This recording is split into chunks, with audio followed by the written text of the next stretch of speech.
nakikita mo, ang ganda oh. Pulido. Eto pa oh. Ang ganda, pulido. May ganyan ka ba? Sira. Wasak.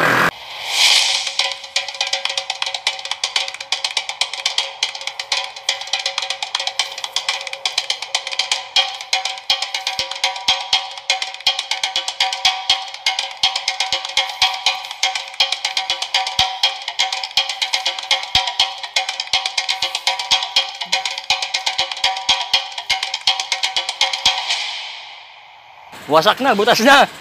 Pwede mo nang pagawa yan. At pwede mong pasyalan yung upholstery na gagawa niyan. Okay, kung naghahanap ka ng ganyan, nagagawa, nako. At kung nakikita mo yan, yung mamang yan, nakikita mo, siya yung gagawa niya. Sir, abalahin lang kita. Anong pangalan mo? Levi po. Ha? Levi. Levi.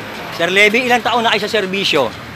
Nasa 40 years na yata. Ano ba yung service na ino-offer mo sa tao?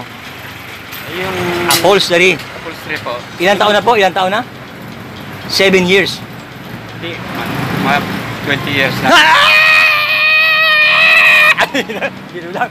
20 years, ang tagal na. 20 taon na ang serbisyo ng Sir Levi. Sir Levi, ano usually po yung mga gini-repair nyo o inaayos yung upholstery? Karamihan no, mga sopa. Mga sopa.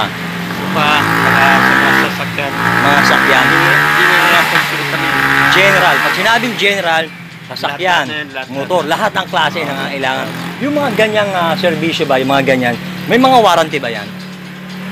Sa amin no, hindi kami nagbibigay ng warranty. Bakit, sir? Konting kon lang naman to eh. Project lang na to. Kumbaga pag naayos na to, ayos na. Pero yung ganyan, may mga discount kayong binibigay? Meron po. Kaya lang, yung mayari na bibigay niya. Yung service nyo, sir, dito sa kanyang service niya tinatawag, nag-home service din ba kayo? Oo, kapag conforme po sa ano. Pag malalaki. Pero pag maliliit lang, pwedeng dala na dito. Oo. Aba, naku ah. Si Sir Levi, naku, ang tagal na, 20 years na. Ang haba ng servisyon binigay niya. Ay, hindi, biro lang. Hindi, biro lang. 20 years na, napakahaba ng panahon ng kanyang servisyo na sa paggagawa. Eksperto na. Excited ka na ba kung saang lugar to? Ma'am, abalahin na kita, ma'am. Ma'am, abalahin na kita, ma'am. Ma'am, ano pangalan niyo po, ma'am? Madel. Madel, usually ma'am, Madel. Yung ganyan po bang kayo nga magsabi, anong service niyo? Upholstery. Nagbibigay ho ba kayo ng mga discount dyan? Meron po. Depende naman po kasi sa mapipiling materyales, yung mga ganun. Lahat ba ng klase na kailangan ng upholstery? Pwede po yung service, pwede yung ano yung Pwede. company. As, mga ganyan ba, pwede bang home service o diadali nila Ay, dito? pag ganito kasing mga ganito kailangan dalhin dito eh. Dalhin dito. Parang pag yung mga kotse ba kaya rin? Tapos, Lahat ng klase. General. General upholstery. Abay, kung ganun, ma'am. Ano pong pangalan ng inyong shop at saan lugar matatagpuan? San Andres Bukid. Anong pangalan, ma'am? Map Upholstery. Map Upholstery San Andres Bukid, Manila. Anong pangalan mo? Madel. Ma'am Madel, sandali lang. Ako, edi sinasabi ni Ma'am Madel na Map Upholstery. Galing ka ng Osmeña Highway. Dire-diretso lang yan. Dire-diretso lang yung San Andres Bukid. Ayan sila. Map Upholstery. Kung galing ka naman Santa Ana, galing ka ng Show Boulevard, papasok lang sa kaling Santa Ana yan. Dire-diretso lang yan. San Andres Bukid, makikita mo sila. Map Upholstery. Kung naghahanap ka ng gagawa ng mga sopa, yung mga motor, yung sinasabi ko nga sa inyo, eto, may mga sira itong motor na to. Kung naghahanap ka ng gagawa niyan, pagawa mo na yan.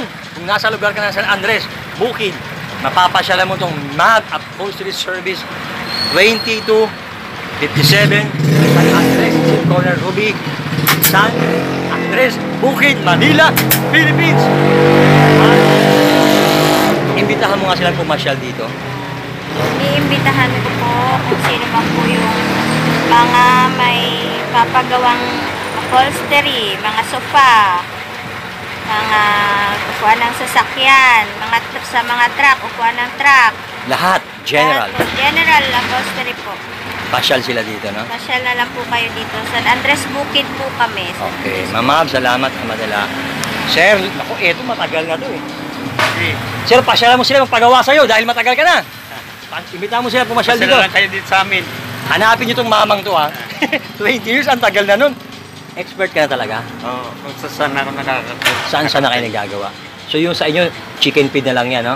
Yung mga ganyang klase, no? Ano yung pinakamalaking nagawa nyong upholstery project na yan? Ano yung pinakamalaki? Pinakamalaki. Oo, yung pinakamalaki. Pinakamarami, katatapos lang namin sa ano. Hindi, sa ibig sabihin yung malaking, lamesan, sopa, malaking nakagawa na kayo? mga sopa. Malaki. Lalaki. Malaking sopa. Usually ba yung mga ganyan klase? Mga Arabic set. Kasi galing na rin ako sa Saudi. Matagal ka na sa service, Sir Levy. Ano may papayo mo sa mga may mga sopa para mas tumagal, maingatan yung sopa nila? Eh, huwag nang paanohan sa yung sa mga aso ba. Minsan pag may mga aso, pinakalakal na aso yan. Kaya, Nagagasgas. Oo. Doon nasisira yan. Dapat ba pinaiinitan yung mga leather na ganito? Hindi naman, Hindi. Anong dapat gawin na pag nililinis ng linisin? Mayroon naman panlinis yan na ointment. Ayun. Sir Levy, salamat ha. Huwag sa huwag tubig. Oy, naku ha. Alam niyo ba na ang sopa ay hindi dapat ginagamitan ng tubig, tama? Oo. Tama. Ano na? Magkakaroon Ayun ha. Magkakrak. Magkakrak. Oo. Yun. Sa mga leader. Sir Levy, thank you po sa inyong payo ha, sa inyong advice. Salamat Sir Levy. Naku ha, ayun na ha. Map Upholstery Service kung saan matatagpuan niyo sa Anes Bukid. I promote Map Service. Upholstery yan. General yan. Sa Mab yan. San Andres yan. Si Sir Levy yan. Sir Levy, bye-bye tayo. Bye-bye. Mwah.